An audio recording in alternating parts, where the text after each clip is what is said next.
హస్తం party నేతలంటేనే care of controversies అన్నట్టుగా తెలంగాణలో పరిస్థితి మారింది. ఒకటా రెండా ఎన్నో నియోజకవర్గాల్లో నేతల మధ్య ఫైటింగే, కేడర్ మధ్య సఖ్యత లేకపోవడంతో పార్టీకి తలనొప్పులే. మొన్నటి రాజగోపాల్ రెడ్డి దగ్గర నుంచి నిన్నటి కొండా సుష్మిత వరకు పలువురు నేతల తీరుతో పార్టీలో అలజడి. మరికొన్ని నియోజకవర్గాల్లో సొంత పార్టీ నేతలే ప్రత్యర్థులుగా మారిపోతున్నారు. తెలంగాణ కాంగ్రెస్ లో ఎందుకీ పరిస్థితులు?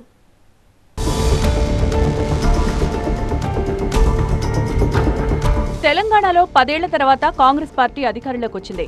పార్టీ అయితే అధికారంలో ఉంది గానీ నేతలు మాత్రం పోరాటం చేయాల్సి వస్తోంది అన్నట్లుగా తెలంగాణలో సీన్ కనిపిస్తోంది. నేతలంతా సఖ్యతగా అంటూ పదవులు అనుభవించాల్సింది పోయి పంతాలు పట్టింపులతో రోడ్డెక్కి రచ్చ చేసుకోవడం, బహిరంగంగానే విమర్శలు చేసుకుంటున్నారు. నిన్నటికి నిన్న పరకాలలో కొండా సుస్మిత వ్యాఖ్యలు కొండంత అలజడి రేపాయి. ఏకంగా సీఎం రేవంత్ ను ప్రస్తావించడమే కాకుండా స్థానిక కాంగ్రెస్ ఎమ్మెల్యేను టార్గెట్ చేస్తూ విమర్శలు చేశారామె. గతంలో ఫోన్ ట్యాపింగ్ వ్యవహారంలో కొండా సురేఖ వ్యాఖ్యలు హాట్ టాపిక్. ఆ తర్వాత పొంగులేటితో వివాదాలతో పాటు పలు అంశాలు ఇదివరకే పార్టీని కలవరపెట్టాయి. కొండా మురళి తీరుపైన స్థానిక కాంగ్రెస్ నేతల్లో అసంతృప్తి నెలకొంది. ఒకనొక టైంలో కొండా ఫ్యామిలీ వర్సెస్ వరంగల్ జిల్లా కాంగ్రెస్ నేతలు అన్నట్లుగా ఫిర్యాదులు కూడా నడిచాయి. ఆ పంచాయతీ అలా నడుస్తుండగానే ఇప్పుడు సుస్మిత సరికొత్త తుఫాన్కు కారణమైంది. ఇక ప్రణాళికా సంఘం ఉపాధ్యక్షుడు చిన్నారెడ్డి వర్సెస్ ఎమ్మెల్యే మేఘారెడ్డి అన్నట్లుగా వనపర్తిలో సొంత పార్టీ నేతల మధ్య పచ్చగడ్డి వేస్తేనే భగ్గుమంటోంది. డబ్బులు కాసపడి గత ఎన్నికల్లో తనకు టికెట్ ఇవ్వలేదంటూ సంచలన వ్యాఖ్యలు చేశారు చిన్నారెడ్డి. వనపర్తిని సర్వనాశనం చేస్తున్నా పార్టీ కోసం భరించి ఊరుకున్నా, లేకపోతే మరో జీవన్ రెడ్డిని అయ్యేవాడినంటూ కామెంట్ చేశారాయన. పార్టీకి అన్యాయం చేస్తున్న వారిని బయటకు గెంటేస్తామని కూడా అన్నారు. చిన్నారెడ్డి కామెంట్స్ కి అంతే ధీటుగా కౌంటర్ ఇచ్చారు ఎమ్మెల్యే మేఘారెడ్డి. తాను ఎవరికి డబ్బులిచ్చానో పేర్లు బయట పెట్టాలని సవాల్ కూడా చేశారు. ఈ అంశంలో మేఘారెడ్డి ఫిర్యాదు మేరకు చిన్నారెడ్డికి పార్టీ నోటీసులు పంపింది. ఆ నోటీసులకు రిప్లై ఇస్తానని అంటున్నారు చిన్నారెడ్డి.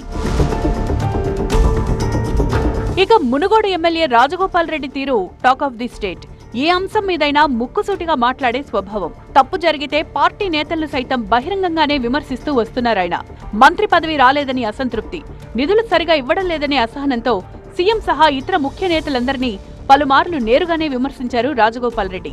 జిల్లాలో జరిగే పార్టీ మీటింగులకు సైతం ఈయన డుమ్మా కొడుతున్నారు. ఆయన తీరుపై పార్టీలో అనేక సార్లు చర్చ కూడా జరిగింది.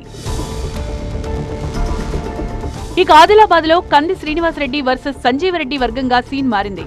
ఇన్ఛార్జి మంత్రి జూపల్లి కృష్ణారావు ఎదుటే నేతలు ఘర్షణకు దిగారు. అర్హత లేని నేతలను పీఎస్సీ సమావేశానికి ఎలా ఆహ్వానిస్తారంటూ కంది శ్రీనివాసరెడ్డి అభ్యంతరం వ్యక్తం చేశారు. 2 వర్గాలుగా రెచ్చిపోయి పరస్పరం బూతులతో దూషించుకున్నారు.